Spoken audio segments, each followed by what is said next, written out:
안녕하십니까. 신인균의 국방TV 데일리 디펜스입니다. 자, 오늘은 어제에 이어서 역시 중공 문제에 대해서 분석해 드리도록 하겠습니다. 어제 약속한 대로 중공이 어떤 식으로 우리 사회 또는 우리뿐만 아니고 전 세계에 압력하면서 공작을 해왔는가 하는 그런 사례, 유형 이런 것들을 알려드립니다. 자, 중공의 정치 공작 사례, 한국은 안녕하십니까? 이런 주제로 말씀드리겠습니다. 자, 폼페이오 미 국무부 장관이 중국 시민은 중공의 폭력에 직면했다 라고 3월 12일 국무부 인권보고서 발표 중에 이렇게 이야기를 했습니다. 이 국무부 인권보고서는 북한 관련한 내용들이 굉장히 많았죠. 그래서 이제 북한 제대로 두면 안 된다, 이런 식으로 이제 이야기했다는 것을 제가 안보 브리핑을 통해서 말씀드렸었습니다. 그런데 여기에 그날 발표에 중공 관련한 것도 많이 있었습니다. 중국 정부라고 하지 않고 중국 공산당이라고 이야기했습니다. 미국의 대외 정책을 총괄하는 국무부 장관이 중국 정부 또는 중국은 이렇게 하지 않고 베이징은 이렇게 하지 않고 중국 공산당은 이제 중공이라고 하는 겁니다. 자, 중국 공산당은 언론을 위협함으로써 자신들이 무엇을 하고 있는지 숨기려 한다. 중국 시민들은 중국 공산당의 폭력에 직면해 있다 라고 하는 거죠. 자, 뭐 여러분들 지금 중공이 국을 차단하고 있는 거 잘 아시지 않습니까? 언론 통제하고 있죠. 뭐 그런 것들 우리 다 알고 있는 내용이고, 자, 그런 것들을 이제 한 번 더 언급하는 겁니다. 그래서 중공 시민들에게 당신네들은 지금 이렇게 당하고 있다라는 메시지를 던지는 것이고, 이 대외 정책을 총괄하는 국무부 장관이 이런 말을 했다라고 하는 것은 이제 미국의 모든 대외 정책은 중국 공산당 그리고 중국 시민을 또 중국을 분리하는 정책을 할 겁니다. 계속 이 멘트를 쓰고 있거든요. 자, 그러면 중공은 왜 언론과 SNS를 장악하려 하는가? 바로 인지 조작 공작을 위해서입니다. 인지 조작. 이게 뭐냐? 심리전의 유형 가운데 하나로 특정 정보의 전달 또는 은닉을 통해서 목표의 인지 구조와 판단력에 영향을 미침으로써 목표의 의사결정을 공격자의 의도대로 이끄는 공작이다. 사실과 다른 정보라도 왜곡, 포장을 해서 반복 노출시키면 그것을 진실로 믿는 인간의 심리를 이용한 공작이다 라는 것이죠. 자, 과거 이제 괴벨스가 이런 이야기를 했어요. 나치의 입이죠. 괴벨스가 뭐라고 했냐? 한번 이렇게 조작하는 것은 한마디면 되지만 그것을 해명하는 것은 한 권의 책을 적어야 된다. 이런 이야기를 했죠. 예를 들어서 제가 이제 얼마 전에 몇 달 됐습니다만은 이 유튜브 세계에서 신인균이가 민주당 공천 받는데 저놈 민주당이야. 이제 이런 누군가가 루머를 퍼뜨리기 시작했죠. 그 사람은 한 번만 하면 돼요. 그런데 그 사람이 보는 구독자들이 많으니까 신인균 씨가 그랬어? 정말이야? 그래? 그렇다고? 그래? 그런가 봐. 그랬어. 맞아. 이렇게 되는 거거든요. 그래서 제가 그것을 해명하기 위해서 20여 분짜리 동영상을 만들었죠. 그 사람은 한마디만 하면 되지만 그것이 나중에 퍼져가지고 저는 20여 분짜리 동영상을 만들어야 해명을 할 수 있는 거예요. 그나마 저는 저를 이렇게 봐주는 사람이 있으니까 해명이 되었죠. 그런데 해명이 안 되는 사람도 있을 거 아니겠습니까? 소통 수단이 없는 사람들은 해명이 안 되죠. 그렇게 그냥 매장시켜 버리는 겁니다. 예를 들면 몇 년 전에 탄핵 사태 때죠.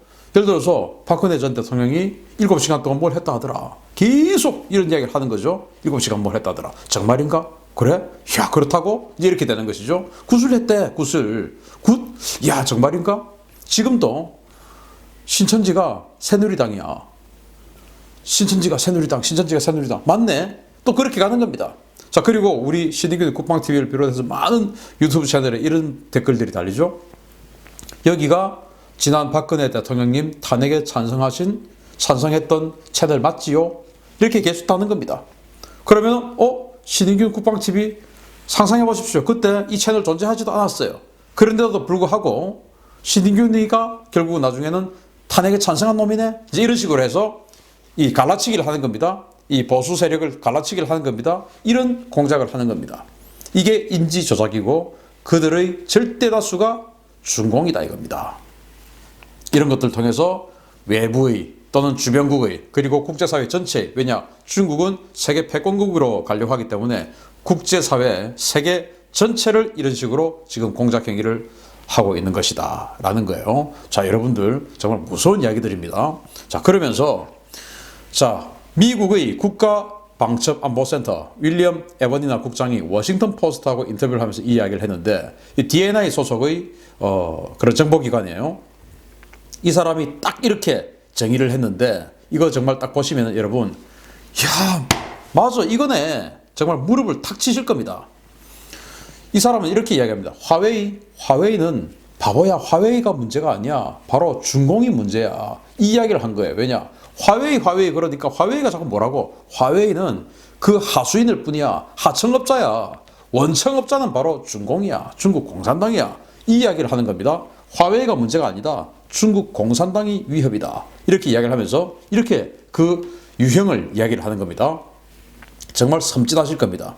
첫째, 그들은 특정 정치인과 정당에 비밀리에 자금을 지원하고, 둘째, 그들은 특정 정치인과 정당을 공격하기 위해 불리한 자료를 수집하고 공격하며, 셋째, 현지 언론을 매수해서 여론 조작을 펼치고, 넷째, 댓글 부대와 파워 인플루언서를 동원해서 SNS를 장악하며, 다섯째, 현지에 있는 중국인, 즉 화교, 유학생, 친중단체 등을 동원해서 집회 공작을 한다.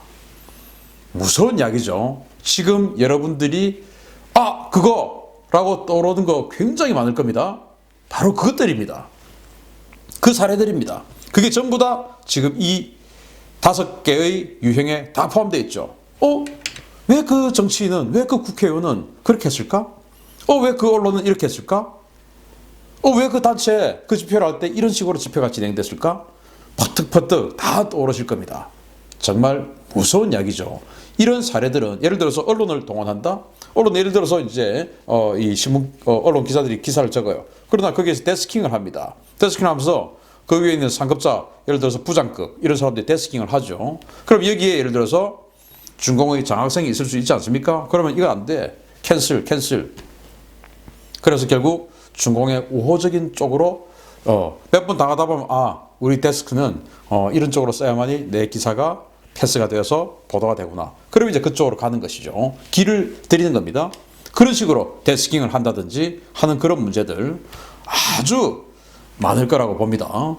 그리고 이제 역시 댓글 부대, 파워 인플루언서. 지금 우리 포털이나 이런 유튜브나 또 커뮤니티나 이런 데 댓글 나오는 사람들, 그거 정상이라고 생각하십니까? 여기에 물론 과거에 드루킹 같은, 킹크랩 같은 그런 기계가 있을 수도 있는데, 또 그 기계 외에 상당수는 직접적인 준공의 공작원이다. 누구? 화교, 유학생, 친중단체. 이런 사람들로 인한 바로 그겁니다. 자, 그러면은 그 사람들은 개인인데 나 개인이에요. 이제 이러지 않습니까? 그 사람은 개인인데 왜 말을 들어? 말 안 들으면 되지. 쥐가 그러면서 준공으로부터 월급을 받나? 아니에요. 월급 안 받아도 준공은 이렇게 하도록 법을 만들어 놨어요. 개인이든 기업이든 단체든 뭐든지 간에 중국이라면은 중국 중화인민공화국의 소속이라면 반드시 시키는 대로 해야 되게끔 법이 정해져 있습니다. 그러지 않으면 처벌돼요. 뭐냐? 제가 지난번에 화웨이 이야기하면서 해드렸던 내용들인데 한 번 더 복습하겠습니다. 국가정보법 제7조에 모든 조직과 공민은 법에 따라 국가정보 업무를 지지, 협조, 호응하여야 하고 국가정보 업무를 통해 알게 된 비밀을 지켜야 된다. 국가는 국가정보 업무에 지지, 협조, 호응하는 개인과 조직을 보호해야 한다. 그러니까 국가정보 업무에 모든 공민은 협조해야 되고, 협조한 사람은 또 국가는 지켜줘야 된다 이거예요. 그래서 국가로부터 보호받으려면 협조해라 이겁니다.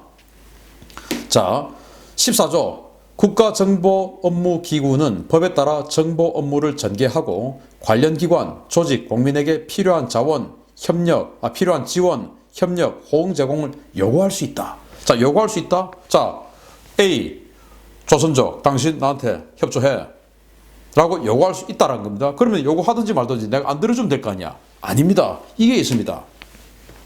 반간첩법 실시세칙 22조 국가안전기관이 법으로 반간첩 공작 업무를 수행할 때 모든 공민과 조직은 법에 따라 편의를 제공하거나 기타 협조를 제공할 의무가 있다. 이를 거부할 시 고의적으로 반간첩 공작 업무를 방해하는 것으로 간주하며 반간첩법 제30조의 규정에 따라 처벌된다. 처벌하겠다 이겁니다. 규정을 이렇게 만들어 놨어요. 그러니까 이 국가정보기구가 협조해. 조순족 A, 유학생 B, 너 우리한테 협조해. 그래서 댓글 달어. 라고 하는데 안 한다. 반간첩법 30조에 의해서 처벌한다는 조항이 있는 겁니다. 해야 되는 겁니다. 국가의 보호를 받고 안 받고 이거는 나중의 문제고 처벌이 있기 때문에 해야 되는 겁니다. 그래서 이런 식으로 진행이 되는 이 법적 구조가 있는 거예요. 자, 그래서 전 세계를 상대로 한 공작에 어느 나라도 예외가 아니에요. 왜? 중국은 글로벌 리더를 추구하고 있기 때문에 전 세계에 이제 중국의 영향력을 뻗쳐나가죠. 그래서 이쪽 미국 쪽에서 이 아시아 쪽으로 이렇게 오면서 보면 미국의 그 중국 선거 개입 의혹 있죠. 작년 여름부터 펜스 부통령이 지속적으로 중국이 우리 선거에 개입하고 있다라고 계속 지금 이야기를 하고 있어요. 아니 펜스 부통령쯤 된 사람이 이런 증거도 정황도 없는 그런 이야기 함부로 하겠습니까? 아니죠. 그런데 중국은 무슨 소리냐 하고 지금 이제 발뺌하고 있는 이런 지금 공방이 오가고 있는 상황이에요. 그리고 이게 웬디 덩 스캔들 미국이에요. 오티스 스캔들 그리고 게라르트 사바틸 이런 것들 전부 다 제가 따로 유형을 말씀드리고 파키스탄 과다르 저항운동 이건 뭐냐? 파키스탄의 친중 인사들이 1대1로의 협조를 하면서 파키스탄의 전략 항구인 과다르 항을 중국에게 완전히 그냥 넘겨줘 버렸어요. 그래서 중국이 이 중동 지역에 완전히 전략 거점을 마련하게 된 겁니다. 이걸 알게 된 이 과다르 시민들이 저항 운동을 한 거예요. 우리 국익을 저 정치인 저놈들이 중국에 팔아먹었다. 그 뒤에는 전부 다 이런 식으로 매수가 된 그런 상황이 있는 거죠. 그리고 지금 우리 한국에 지금 차이나 게이트라는 이름으로 퍼지고 있는 사건들, 이거 좀 이따가 살짝 말씀드리겠습니다. 그럼 미인계, 일본입니다. 미인계 사건. 일본 총리의 비서가, 총리의 부인이, 총리에게 접근한 여자에게 총리가 이제 그 유혹을 당한 것이죠. 그렇게 해가지고 중국이 한참 이제 경제 성장을 할 때 대규모 차관을 지원하는 등 이런 내용이 있었고, 지금도, 일본 내각조사실에서 2019년에 발표한 내용인데 최소 5만 명 이상의 중국 간첩이 일본에 암약하고 있다 라고 일본 내각조사실이 2019년에 발표를 했어요. 예를 들면 그 일본의 자위대가 한 24만 명 되는데 육상, 해상, 항공자위대 있지 않습니까? 24만 명 되는데 그 중에서 한 600명 정도가 국제결혼을 했어요. 그 국제결혼을 한 사람들 중에서 75%의 부인이 중국인이다 이겁니다. 그래서 그 중국인을 부인으로 맞은 자위관에게는 중요 업무를 안 맡겨요. 왜? 그 부인이 무슨 짓을 할지 모르니까. 일본은 지금 그렇게 대응하고 있습니다. 그리고 이제 이 대만 선거 개입 호주 정치인 스캔들이 있는데 지금부터 이런 것들이 도대체 뭐냐? 조금 더 자세하게 설명드리겠습니다. 웬디 덩 스캔들입니다. 2019년 지금이에요. 그러니까 전 세계를 상대로 한 공작인데 어느 나라도 예외가 아니에요. 미국 사례. 자, 누군지 아시죠? 이방카입니다. 트럼프 대통령의 딸이죠. 이 이방카의 남편이 쿠슈너죠. 그 쿠슈너하고 이방카를 소개해 준 사람이 이 여자예요. 웬디 덩. 그렇게 지금 알려져 있습니다. 자, 이 웬디 덩 스캔들은 뭐냐? 미국의 언론 재벌 루버트 머독의 전 부인이자 중국계인 웬디 덩을 미국의 FBI와 머독이 중국 스파이로 지목한 사건입니다.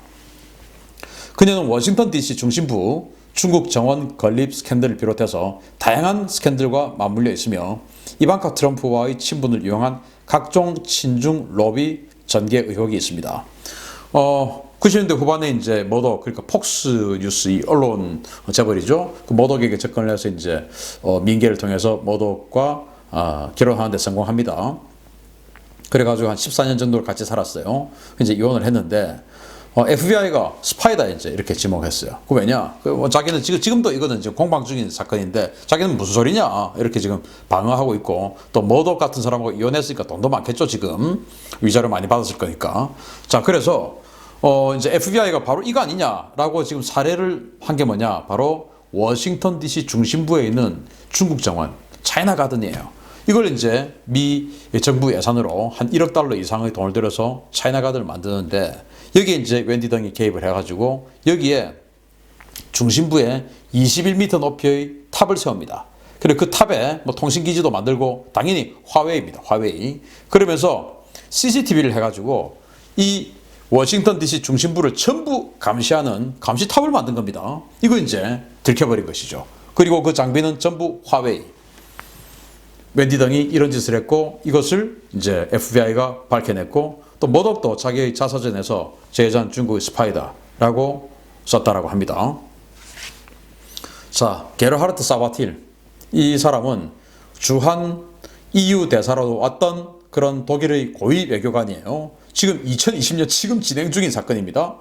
자, 주한 EU 대사를 지내기도 한 독일 외교관 게르하르트 사바틸을 비롯한 고위급 외교관들이 중국 정보기관으로부터 막대한 돈을 받고 매수되어서 중국을 위한 영향력을 행사한 정황을 독일 연방검찰이 확인하고 수사에 나서서 3명의 전현직 고위 외교관을 스파이 혐의로 기소한 사건입니다. 지금 기소됐어요.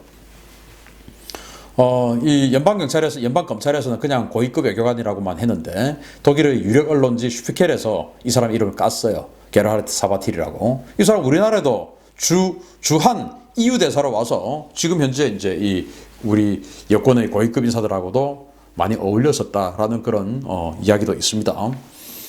독일인인데 고위 외교관인데 계속 중국에 유리한 중국에 도움되는 정책들로만 계속 이야기를 하는 거예요. 중국에 조금 해가 되는 쪽으로 하면 그건 이제 반대하고 비터놓고 이제 이렇게 해가지고 계속 뭔가 중국에 유리한 쪽으로만 정책을 추진하는 겁니다. 당연히 조사에 들어가겠죠. 밝혀냈더니 이 사람 포함해서 아주 높은 고위층 외교관들 3명이 지금 이 사람하고 같이 굴비 엮듯이 엮여 나온 겁니다. 이 사람만 있었겠습니까? 엄청나게 많이 있겠죠. 지금 독일 연방검찰이 지금 밝혀낸 상황이에요. 이런 상황입니다. 오티스 사건, 캐나다인데 이것 때문에 미국과 캐나다가 발칵 뒤집혔어요. 왜냐? 미국도 이제 여기 피해자 중에 하나이기 때문에. 이 오티스는 누구냐? 캐나다 왕립 기마경찰의 파이브 아이즈 협력 담당 고위 정보관인 캐머런 오티스가 중국 정보기관에 매수되어서 수년간 기밀 정보를 빼돌리다가 적발된 사건입니다. 중국어를 유창하게 구사하며 중국을 여러 차례 오간 오티스는 중국의 현금과 민계에 넘어가서 7개 혐의로 지금 기소가 됐습니다. 2019년 지금 그러니까 지금 진행 중이죠. 캐나다 왕립 기마경찰 여기는 좀 우리로 치면 광역수사대 뭐 캐나다 역사가 조금 됐으니까 이렇게 왕립 기마경찰이라는 말을 하지만 사실은 말 타고 다니지는 않아요. 광역수사에 좀 되는 거고 여기에서 파이브 아이즈 그러니까 미국, 영국, 캐나다, 호주, 뉴질랜드 이 영연방 출신 또는 영국 출신들의 이 나라 5개를 정보를 공유하죠. 그래서 파이브 아이즈라고 하죠. 이 파이브 아이즈 담당을 하는 고위 정보관이에요. 이 캐머런 오티스가. 그리고 박사학위를 갖고 있는 사람이에요. 아주 엘리트죠. 이 사람이 알고 보니까 중국의 뇌물 그리고 민계에 넘어가가지고 완전히 이 파이브 아이즈 관련한 정보를 중국에게 넘겨준 겁니다. 이거 이제 잡힌 거죠. 미국도 발칵 뒤집혀요. 왜냐? 파이브 아이즈는 자기네들의 정보, 그러니까 미국 정보가 사실은 제일 많죠. 그 미국에서 정보를 주는 것을 캐나다에서 받은 것을 그걸 이제 중국으로 토스해 주는 겁니다.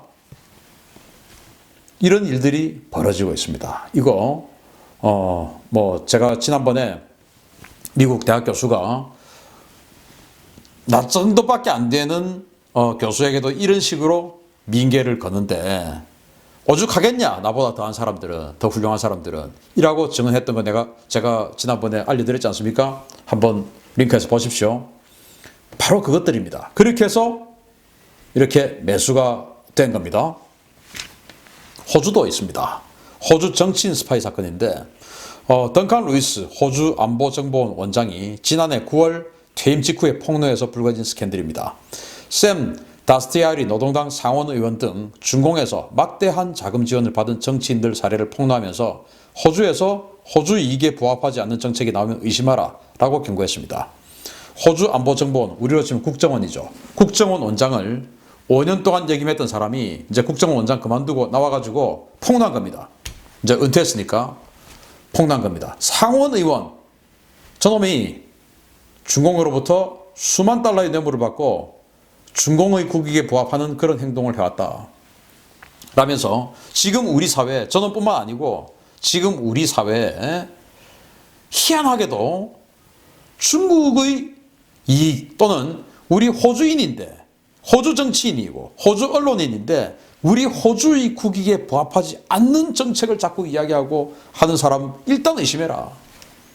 그 어디에도 있고 그 어디에도 없다. 이거 아니겠습니까? 중국의 스파이.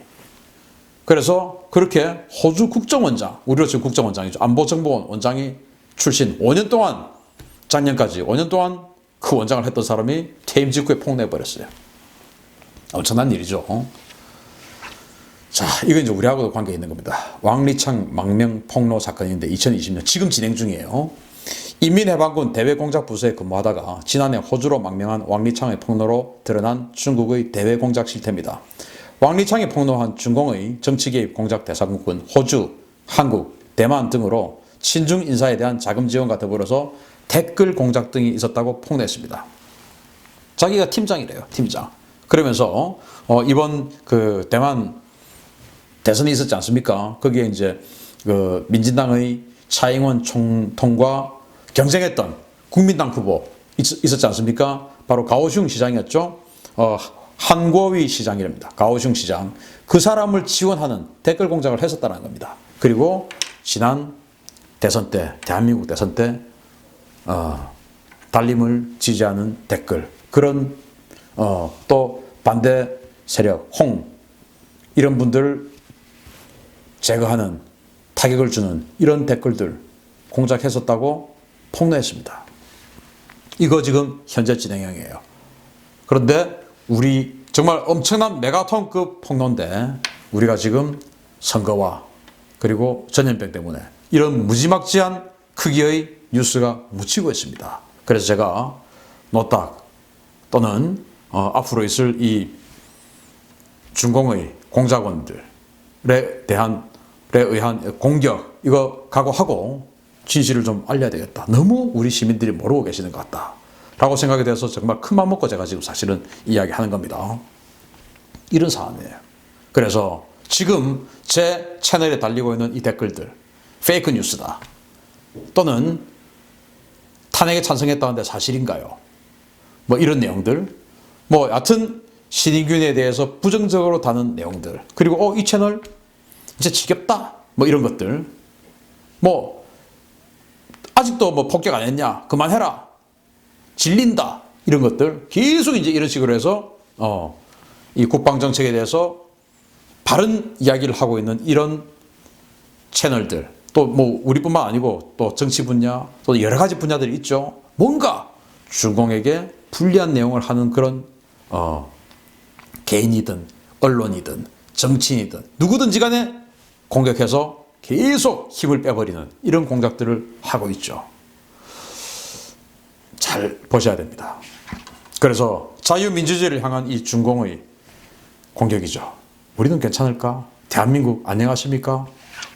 한번 지금 우리 주변에서 벌어지고 있는 기사들, 그리고 그 기사에 달린 댓글들, 그리고 이상하게 왜 저 정치인은 저렇게 이야기를 할까? 저러면 우리보다는 중국에 더 유리한데? 왜 이 전염병을 이렇게 네이밍을 붙일까? 왜 이 말을 못하게 할까? 이런 것들 다 한번 생각해 보십시오. 다 어디에서부터 출발했을까? 왜 이럴까? 생각해 보면 뭔가 감이 오지 않을까? 그리고 이런 것들 우리가 반드시 염두에 두고 그러한 글들, 그러한 정책들, 그리고 이거는 보수 정치, 진보 정치인 뿐만 아니에요. 보수다, 진보다, 여다, 야다 할 것 없이 광범위하게 퍼져 있을 겁니다. 그래서 이런 중국과 관련된, 특히 중공과 관련된 이러한 언론, 정치인, 모든 것들을 우리는 가려내는 작업들. 그렇지만 그런 상황에서 정말 억울하게 막 매도되는 사람들이 있어서는 안 되겠지만 정말 슬기로운 눈, 해안으로 그러한 자들을 가려내는 이런 일들을 계속 해나가야 될 겁니다. 정말 무서운 일들을 진행하고 있습니다. 중공. 알려드렸습니다. 자, 앞으로 우리 채널에 대해서, 저 신인균에 대해서 지금 이것 때문에 굉장히 큰 공격이 있을 수도 있는데 저 각오하고 했는데 여러분들 끝까지 저와 함께 저를 지켜주시기 바랍니다. 부탁드리겠습니다. 감사합니다.